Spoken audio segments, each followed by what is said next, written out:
Hey, welcome to the fourth episode of the Seven Figure Real Estate Show.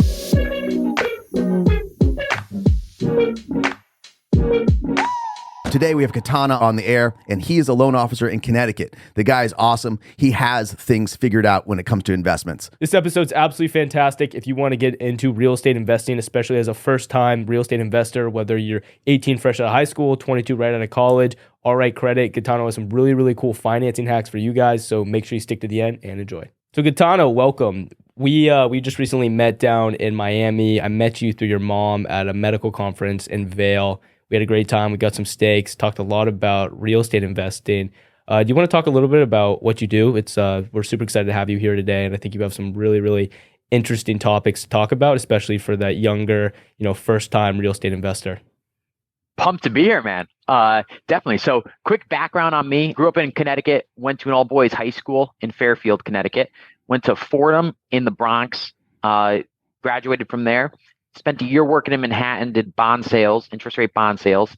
Was not for me, not something I enjoyed. Came back and started working full-time in my dad's family mortgage lending business. So do sales, fully commissioned there. I was licensed actually as a senior in college. I remember having the internship my junior year. And at the end of the internship, 10 weeks, I was down in Manhattan, living there for the summer. It was a blast. They give you a full-time offer. So I get the offer. I say yes, I accept it. So I go into senior year. It's like before the first week of classes start, I go to my mom, like, what am I going to do? I don't want to party. I'm kind of done with college. I want to start making money. She's like, why don't you start working with your dad? I'm like, great idea. Now, at this time, it's like a week before school starts. I don't have any housing lined up at school. So I'm like, all right, I'll work for my dad, live at home in Connecticut, and commute the 55 minutes to school. So I stack my classes on Tuesdays and Wednesdays. And what I did, my brother Vito's a year behind me at Fordham as well. He's got an apartment. So the first week, I go down, I stay over Tuesday night, I sleep on his couch. He's got a 2-bedroom apartment with a roommate. So I do 3 classes Tuesday, sleep over on his couch into Wednesday. I wake up with the worst back pain. I'm like, I go to my 2 classes Wednesday. I said, not again. So I ended up going probably to 2 days worth of classes my senior year. I graduated with like a 1.4, but I work with my dad and am hustling to get deals. I think I closed like 5 loans, made probably 17 grand as a college kid, and absolutely loved the business because I was out meeting people. So I end up graduating. As I'm getting close to graduation, I start talking to people that I trust and that I look up to that are self-employed now that had similar situations where they were working a family business. They had to decide whether to go work for a large corporation or go to the family business. I ended up going back to Citigroup, stayed there for a year, was not for me. Worked with some great people, some really smart people that hustled, but the lifestyle wasn't something I wanted. So I ended up going back to work with my dad full-time in June of 2020. Been in the mortgage business now full-time, coming up on 3 years. And also around the time I left Citigroup, but right before that, I bought my first property, and that was in March of 2020. So right when before COVID hit, I went under contract right around like March 1st. And COVID, like everything shut down. I think it was like March 6th or 7th. Ended up closing the end of that month, and had the attorney come to my house with a mask on, and he was a friend of mine. Otherwise, I don't even think I would have been able to close. And that was like the start of the student housing journey. And today, run a team with my brother for mortgage lending. We're in 10 states. By the end of May, maybe 16. We're getting licensed in a few more. And also, we rent to 80 college students in Fairfield, Connecticut.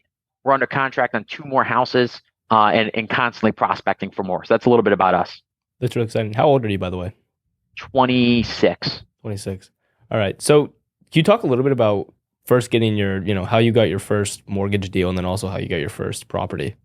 Like from like how much you put down, what loan you used, what the rates were at the time, how you got it filled. Yep. So I'll start with the first mortgage deal. I was a college senior. I remember I drove like a beat up Acura, and I thought I needed like to have a nice car. So I took my dad's like BMW, and I would like drive to open houses and meet real estate agents.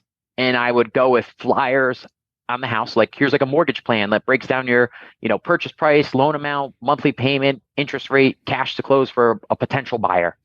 And I would go in with that, maybe like a box of cookies and like something just to like connect with people, show them that I'm a real person. Can I build rapport?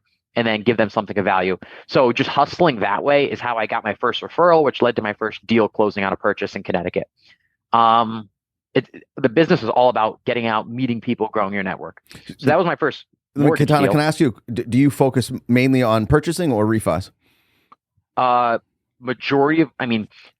Refi business is completely gone right now. Right. Most of my business today, though, has been I built my business on purchases. Nice. Yeah. So through relationships. 100%. Yeah. Yep. Okay.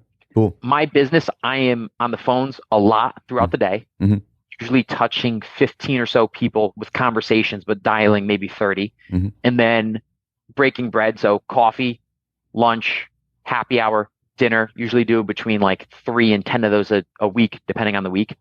And then events, doing leveraged events. So anywhere from 1 to 3 or 4 events a week, whether it's happy hours, lunch and learns, dinner parties, something like that. And my business, it's as much as I don't write loans as much as I connect people with information, with other people.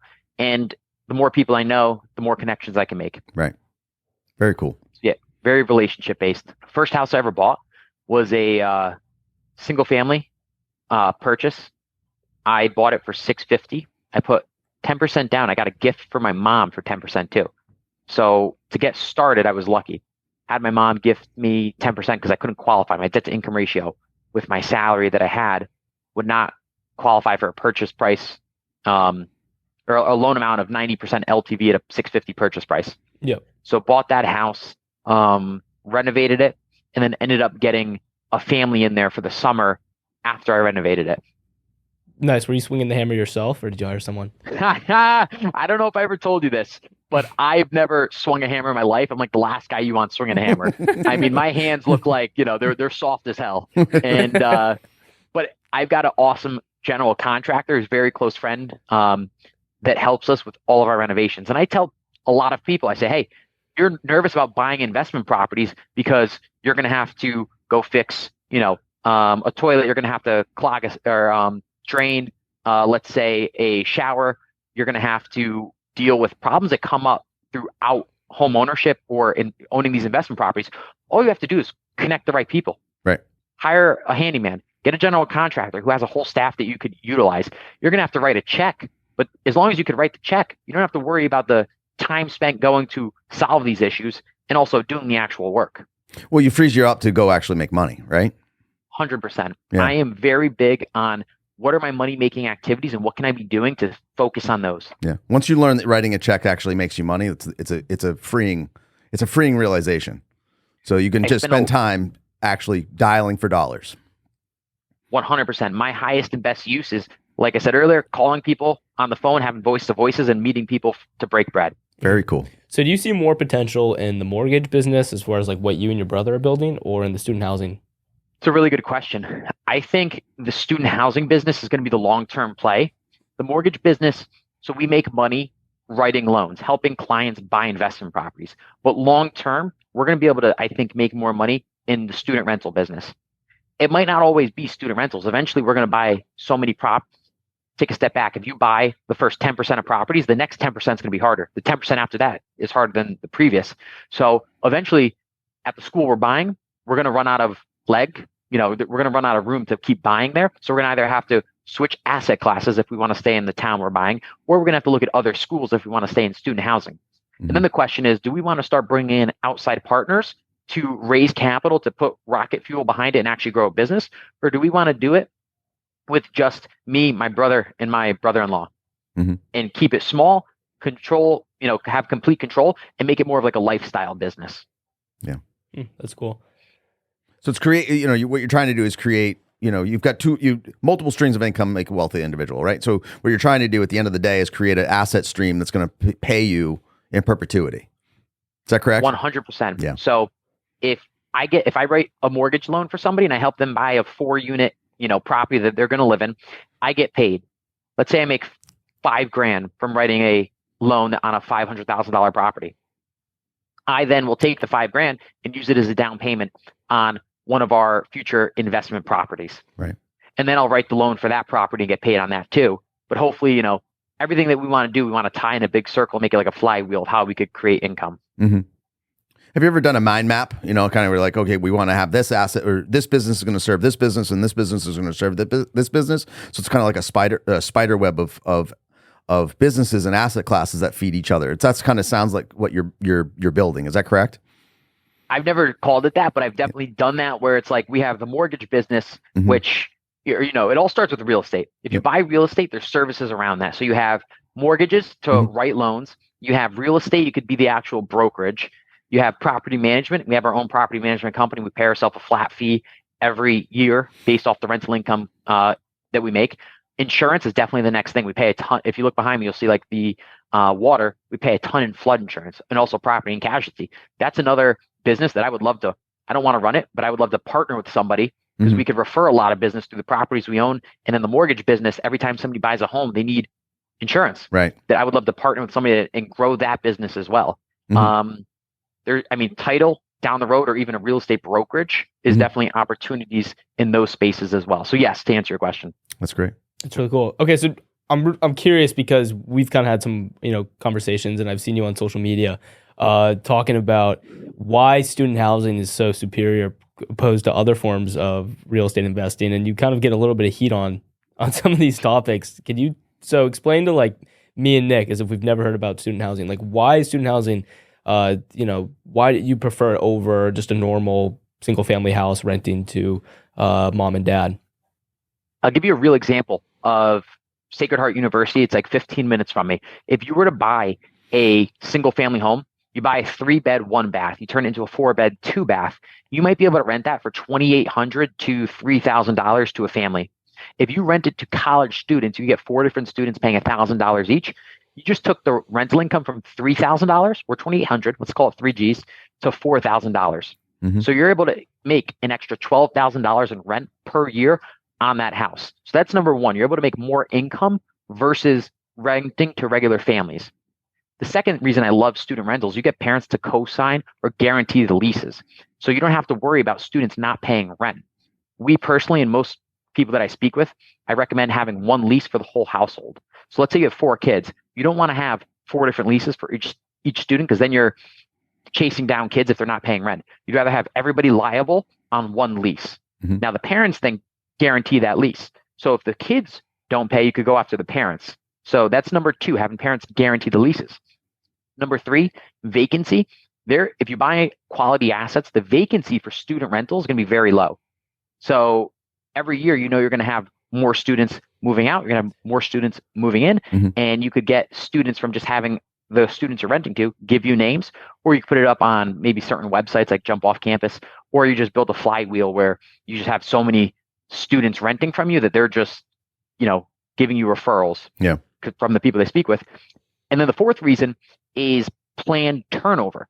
I love student rentals because let's say if you're running a 12-month lease schedule, you start renting to students on June 15th, they move out on June 1st, you have 2 weeks to renovate the property. So paint the walls, fix any damages, refinish floors. And that is actually one of the biggest hacks and reasons I love student rentals is that planned turnover every year. I don't have to worry in October about getting a call of vacancy, filling another unit, leasing another unit, dealing with having a contractor go out and renovate a property. I know that those 2 weeks are going to be a sprint. And I always use that example as like student rentals is a sprint. Leasing season is like 2 months. It's a sprint. You got to get it done then. Turnover, it's a sprint. It's only 2 weeks, but I'd rather work in sprints than try and get broken up throughout the school year or throughout the year of like, hey, this came up, I have to go deal with it. So let me ask you, Gaetano, is your line item repairs and maintenance greater than if you were renting it to a family? Because I could see that as some of the pushback. Because people are going to damage my property. It's going to be harder to manage. I'm going to have to deal with police calls, things along those lines. That's kind of what comes to my mind. Have you experienced any of that? You definitely have higher wear and tear with student rentals because you have 4 kids that are probably going to be hosting parties, having people over. There's going to be damage to the properties. To counteract that, though, you collect security deposit to make sure that you're going to be able to, and you're not collecting security deposit to keep it from the kids. It's only there to protect you from any damages they might cause. Right. In Connecticut, you could collect 2 months of security deposit, which if you're rented for $4,000 a month, you collect $8,000. That should cover most damages that are going to happen with a house. Okay. Even if you're only collecting 1 month, you're collecting more because the kids are paying more in rent than a regular family. Now you mentioned, did you say jump off student or jump? Jump off campus. Jump off campus. So there's actually a network that's already built that people can plug into to find students that are looking for housing around colleges. Is that correct? Correct. Not every school's plugged into it, but most schools, or a lot of schools, are. Yeah. So you could even do some market research beforehand. Oh, wow. Very cool. Very cool. So for first time, real estate investor, do you recommend going into student housing? I love student housing. I found that a lot of people that clients that we've worked with, if they went to schools, they're looking to buy at those schools because they already know some of the demographics. They know some of the data of what kids are paying, where they want to live. I think that gives you a leg up versus other investors, 100%. So in the example you gave, it's basically a 25% increase in rent. Is that a good rule of thumb, or is that just an example? That's just an example, but I would say it's probably close to 25 to 35% increase in rent in most schools that I've seen. Wow, that's great. Yeah, I was recently at USF visiting a friend, and we went up into one of they have these huge apartment buildings for student housing, and they were renting. And I was thinking what the market rent for a normal apartment, what this place would be, and it'd probably be around $2,000 to $3,000 for a 2-2, and they're renting them they're squeezing another bedroom in, and they're renting these things for $4,000 a month. So they're almost doubling. The rent just by having it be right on campus and rented to students. And I imagine the school actually owns this place because it's so lucrative. But as far as the increasing rent, there's a lot of potential, and it's made me want to look at student housing ever since meeting you. But as far as a first-time real estate investor, which is a majority of our audience, can we talk about you're a mortgage broker. So if anyone has a good idea on creative financing, how to get your hands on your first property, maybe you don't have the best credit, maybe you don't have even credit history, a lot of cash. Can you talk about some strategies that someone who's young trying to get their hands on their first property could use? Definitely. There's two big strategies that you want to use if you're buying your first property. One is buying a 2 to 4 unit property with an FHA loan. And the second one is buying a single family home with 5% down that you will eventually convert to a short-term rental, a student rental, or a midterm rental. So we're going to break those two down, and then not only your first property, but the game plan from number 1 to 2, 3, and so on from there. So let's say you're buying a 2 to 4 unit property with an FHA loan. You put down 3.5%. You're going to move into one of the units, and you're going to rent out the other units. So let's say you're buying a 3 family, and each unit is a 2-bed, 1 bath. So you move into one unit, you live in one of the bedrooms, and you rent the other 2 units out. I also would rent out the other bedroom that you're living in to somebody else. The whole goal of real estate is how can you create income from your asset? So can you rent out bedrooms? Can you rent out garage spaces?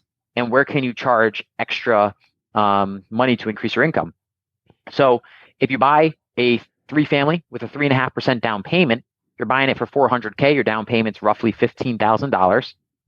You're going to have to come up with closing costs. Sometimes you could roll that into the loan as well through a seller credit if you bump up the purchase price, as long as it appraises at that higher purchase price. So you don't have to come up with closing costs. So let's say it's just $15,000 out of your pocket. The goal is that hopefully the income you're getting from the other 2 units is going to cover your full mortgage payment. And if you're renting out the other bedroom in your unit, it's probably going to cover the payment. Maybe you'll even cash flow a little bit to the plus side. So that's the best way to get started with investing in real estate. It's using an FHA loan, buying a 2 to 4 unit property, and you can only have one FHA loan at a time, but you could have multiple FHA loans over your lifetime. So I've had clients utilize, let's say, an FHA 203K loan. This is where you could buy a property, let's say, again, a 3 family, and you buy it for $400K, but you could finance $100K of repairs into the loan. So the reason you want to do this is if you bought it for $400K, and you put $15,000 down, then you have to come up with another $100,000 to renovate the property. It's $115,000 out of your pocket. But if you do a 203K loan, you could it's $400 in purchase price plus $100K in renovation. Now it's a $500K total loan amount. You're going to put down 3.5%, which is $17,500 on the $500, and that's going to allow you to renovate the property, increase the value through sweat equity. You're going to hire a contractor to do the work, but now maybe that property is worth $700,000 and you're in it for $500. And that's a great way that you can then, after completing the renovation, stabilizing the property, meaning renting it out to tenants, you then refinance out of the 203K loan into a regular conventional loan. And then you could go use a 203K loan again. I've had clients do that where they've used a 3.5% down FHA loan multiple times in their life to get started. So that's one way, using a FHA loan, put 3.5% down on a multifamily unit. The second thing is a 5% down conventional loan. So every year you could buy a new home with a 5% down conventional loan. It has to be your primary residence. So you have to move into it. If I'm talking to an 18 to 25-year-old, I would say the best way to become a multimillionaire by the time you're 30 is you buy a new single family home with 5% down every single year. You have to move into the property, but what you do if you're buying a 3-bedroom, 1-bath, you move in, you rent the other 2 bedrooms out to friends. After 1 year is up, you move out of that property, you go buy another one with 5% down. You move into the new property. The property you're leaving, the trailing residence, you turn into a short-term rental, a student rental, or a midterm rental. So short-term rental, you furnish it, you put it on Airbnb. Midterm rental, you furnish it, you rent it out to, if you're buying near a hospital, you rent it to traveling nurses or doctors, etc.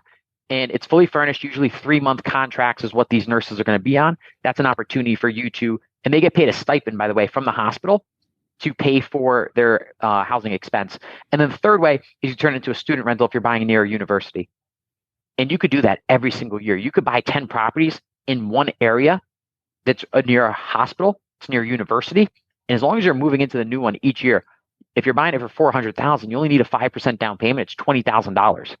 The first time you do it, you're gonna have to come up with 20 grand. The second time you do it, hopefully the cash flow from your previous property will snowball and pay for the future down payments. And that's how it works. By the time you get to 10, if you started at 22, by the time you're 32, you own 10 properties, you get principal pay down, you get appreciation, you get cash flow every month. You're going to be net worth over, $2 million. Well, and you also get depreciation on those assets as well over time, which is 100%. Which is a huge benefit. So that's awesome. That's a great little sequence. I bought my first property through an FHA loan, and our values are not as high as your values. So I actually used about $7,000 to buy my first property. Awesome. Yeah, I love that. You said depreciation. If you're a real estate professional, if you have your real estate license, correct, and you buy, let's say, a 3-family property, you do some work to it, but when you depreciation, there's land value and there's building value. So you depreciate the building value by 27.5 years. So if the building, let's say you're buying that one that I gave an example, $400K, right? Building's worth $300,000, land's worth $100,000. You could depreciate the $300,000 over a 27.5-year schedule. It's about $10,000 per year. It's a lot, and hopefully this doesn't go over listeners' heads, but it's a line item expense on your tax returns that you can deduct from your income. So it's $10,000 every single year. That isn't a real expense. I mean, the building does depreciate, but you can deduct it as an expense to lower your tax bill. Right. If you're a real estate professional, though, and you bonus depreciate, you do a cost segregation to bonus depreciate the property. So instead of taking, let's say, $10,000 in year one, you take $70,000 in year one of depreciation. You maybe flipped your net return on your taxes from a $20,000 gain to a $50,000 loss. And you could carry that $50,000 loss over to your net income as a real estate agent, as a business owner, whatever the case is, and lower your tax liability. Right. It's magical. I just call it magic. I'm just going to take a quick pause to ask you guys a very simple favor, and that would be to like, comment, and share this podcast. If you found any value out of today's episode, we would greatly appreciate it here at the 7 Figures Real Estate Show. If you could support our podcast, pushing it forward, growing this community. We really want to make it big, and we need your help. Thank you for watching, and I hope you enjoy the rest of the episode. I'm Nick with Danbury Guerin Real Estate Advisors here in the city of Portland. If you're ever looking to buy or sell real estate or invest in real estate here in the state of Maine, please give us a call. You can reach us at 207-553-2400 or team@danburyguerin.com. All the information will be in the show notes. Thank you so much for joining us.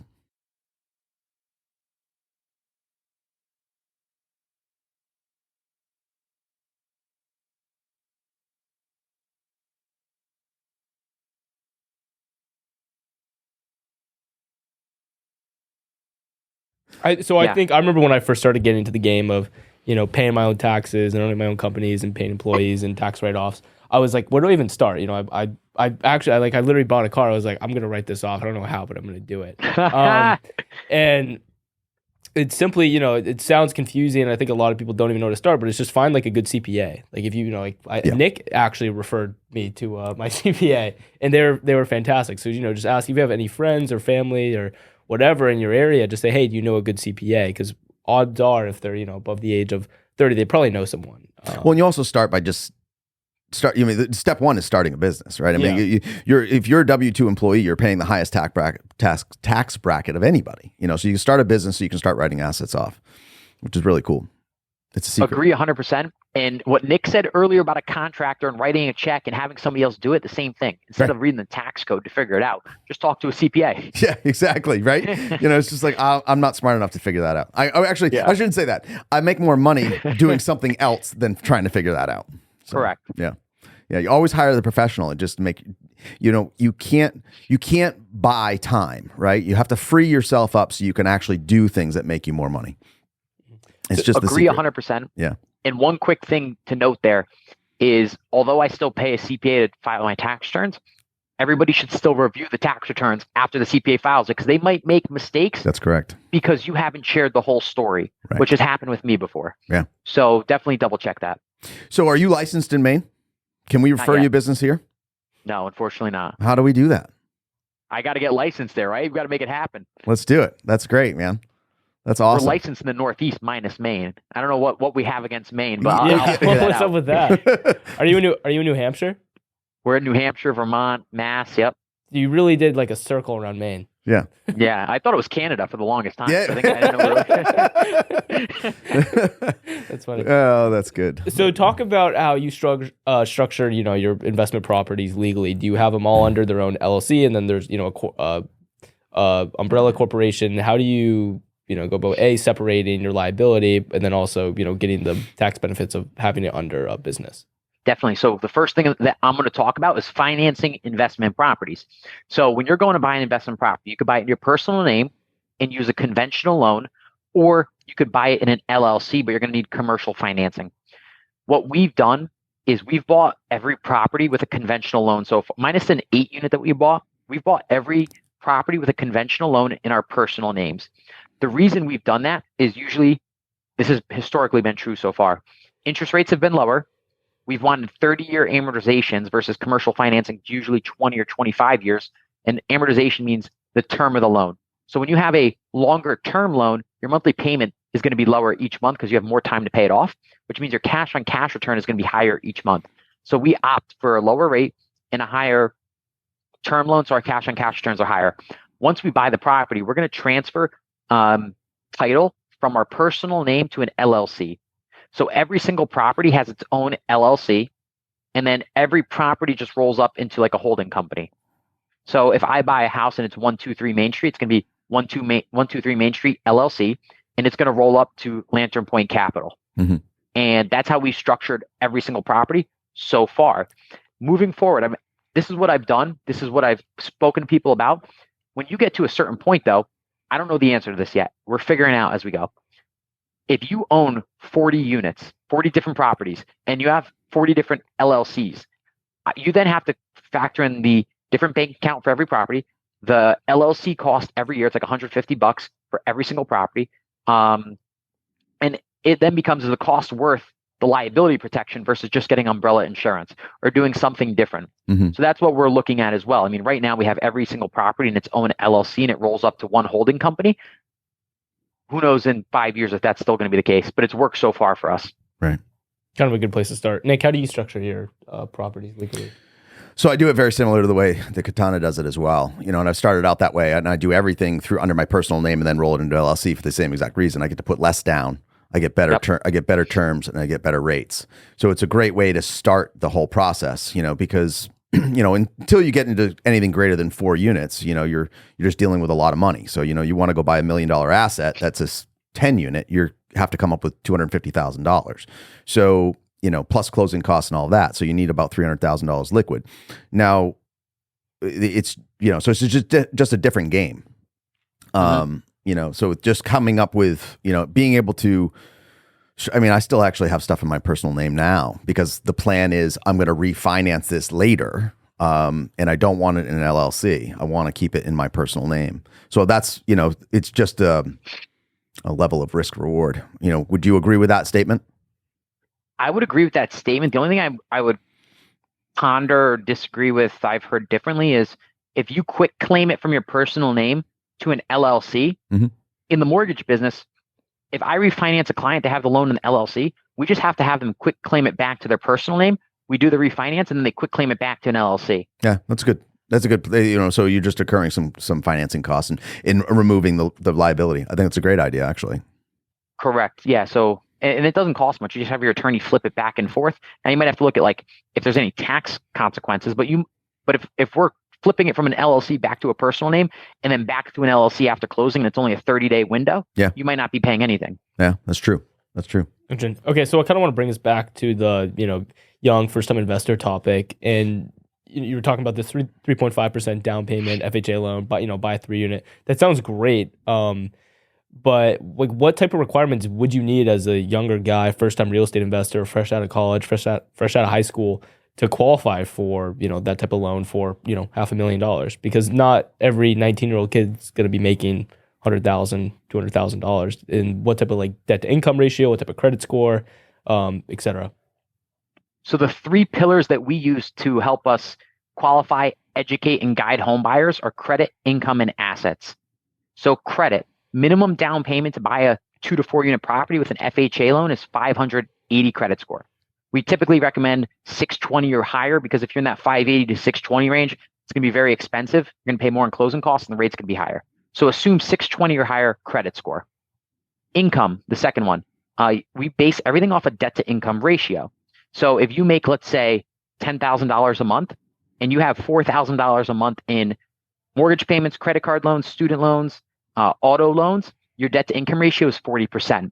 When you're buying a 2 to 4 unit property, the max DTI you can have is 56.99%. Now, the debt to income ratio, we'll come back to how you can get around maybe some issues with those. And then the last one is assets. You need a minimum down payment of 3.5%. Now, those assets can come from a gift from family or sometimes even coworkers or friends. Also, the assets can come from a variety of places, come from a checking account, a savings account, retirement account like a 401k. You could borrow money from that. It could come from an asset account like a stock account or brokerage account. Really, it could come from anywhere as long as the funds have been seasoned for 60 days. They've been in a bank account for 60 days or some kind of account for 60 days, and we could verify where they've came from. So you could transfer it from account to account. As long as we could verify it's been in one account for 60 days, you won't have an issue. Now, credit, income, assets. Sometimes borrowers won't have, let's say, income. If you're buying a 3-family property, you're going to be able to use income from the other 2 units to help you qualify. So if you're buying a 3-family and let's say the rents are $1,500 for every single unit, you're going to move into 1 unit, and then you're going to get $1,500 and $1,500 from the other 2 units to qualify. So that's $3,000. We can use 75% of the $3,000 or $2,250 to help you qualify for a higher purchase price. Right. Now, if that still isn't enough, there might be times where we could bring in a co-borrower or a co-signer to help you get the loan. So that's another way too. Maybe you have a family, a friend, a partner you could bring into the deal to help you co-sign on the loan. If you don't have enough money for assets or down payment, like I said earlier, you could get a gift from somebody. The only thing we need there is a gift letter stating that you're not responsible to pay back the funds. Gaetano, I'm sorry to interrupt you. Let me ask you about the seasoning funds. If you're planning far enough advance and you only need 60 days and you start talking to family members and you're like, hey, can I borrow some money? And you put it in your checking account and it starts sitting there and get seasoning while you're doing all of these steps, is that all right? So like if somebody says, I'm going to be buying something in 6 months, let me ask grandma, mom, dad, all for $15,000 that's going to sit in a checking account for the next 60 days. Is that above board? That is above board.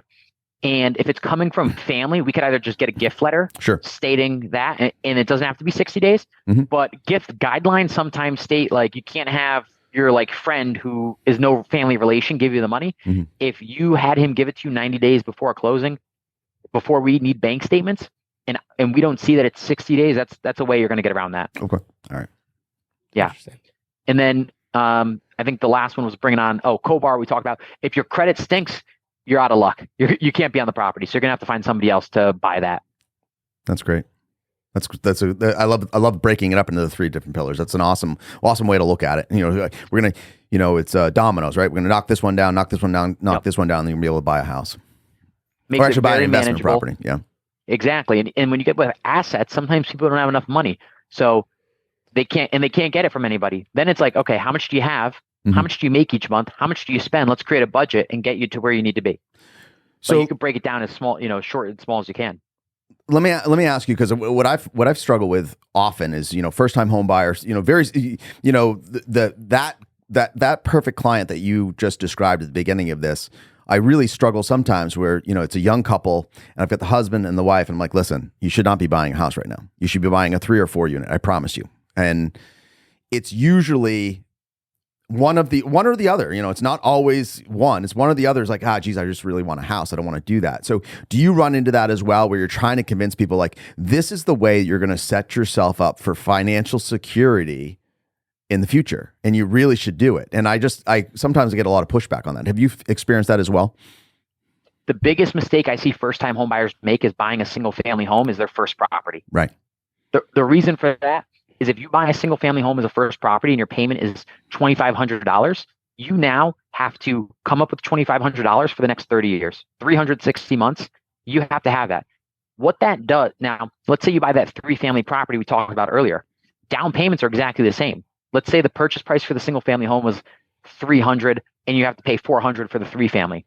So yes, your total payment's going to be higher, but you're going to collect rent to bring down your net payment to 0. Mm-hmm. So if you have a net payment every month of $0 versus $2,500, and you're a teacher making 60 grand a year, you're going to have to stay at your teaching job to pay that $2,500. Mm-hmm. What buying a 3-family does is if you leave your teaching job, you don't need to come up with any money to pay your mortgage payment each month. You don't need the $2,500. Your net cash flow even. Mm-hmm. Buying a multifamily property, this is what I say, buying a multifamily property gives you the opportunity to take risks. And risks, being able to take risks compound over time.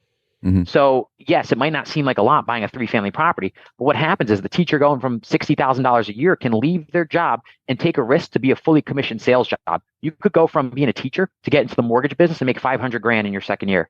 And you wouldn't have been able to do that if you bought a single family house for $2,500, because then you're nervous. You have to come up with $2,500 every single month to make your payment. So I think buying a multifamily property is the best way to build wealth. It's the best way to grow your real estate portfolio. It also allows you to take risks and other opportunities that you won't see right away. Yeah. So what I would agree with that is, the other thing I find people do, they buy the first house, right? And then they want to go and get the multifamily, and now it's an investment. Right. So you're no longer 3.5% down. You're no longer 5% down. It's really, I've had some success where a client's been able to write a letter like, oh, I'm moving to this house because of this. And that's why I'm buying this multifamily and leaving, because you've got to convince the bank that you're going to live in a multifamily. So it's, you're really, I think you just make that next step a lot harder if that's your ultimate goal. Correct? 100%. If you want to invest in real estate, don't wait to do it by buying a single family. Start with a multifamily. Yeah. Because you nailed it on the head. If you have to wait then for 25% down payment, if you're buying a $400K home, it just went from a 3.5% down, which is $15,000 you need, to $100,000 you need. Yeah. Yeah, I really, night and day. Yeah, I struggle with the, we live in such a culture where it's like, I need it now. It's like, no, delayed gratification. I promise you, you're going to somebody will end up paying for your dream home in 10 years versus just living in a couple apartments. So yeah, it's all about delaying gratification. You're spot on. Sweet. Okay. Yeah. Hey, Gaetano, I just wanted to thank you so much for being on the show today, man. Your energy is awesome. And what you've got to offer your clients down there is phenomenal. And people really should look you up and, hit you up and figure out how to become a multimillionaire in real estate through your methods of loans. It's finding somebody that understands the loan product and how you can use it to leverage yourself is unbelievable, because the bank is taking all the risk, and that's the way you need to look at it. So, kudos to you, man. That's awesome. So thanks so much for joining us today.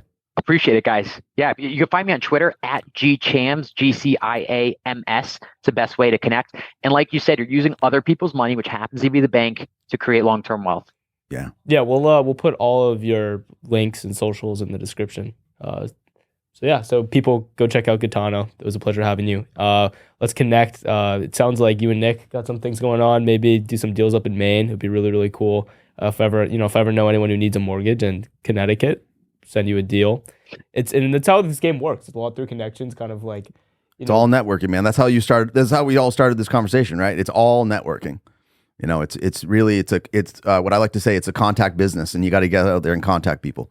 The more, what did you say? Gaetano, I think you said this at dinner. The more when we were in Miami, you said the more hands you shake, the more deals you make. I love that one. The more money you make. The more money you make. Yeah. I love that. Yeah. Action cures all action cures fear. So just pick up the phone, call more people, get in touch with more people. The more action you take, the more opportunities that arise. Awesome. I love it. I think that's a great note to end it on. Thanks so much, buddy. I really appreciate you. Later, Gaetano. Have a great day, guys. You too. See ya. Bye. Hey, so I hope you really enjoyed the show today. I'm Nick with Danbury Guerin Real Estate Advisors here in the city of Portland. If you're ever looking to buy or sell real estate or invest in real estate here in the state of Maine, please give us a call. You can reach us at 207-553-2400 or team@danburyguerin.com. All the information will be in the show notes. Thank you so much for joining us.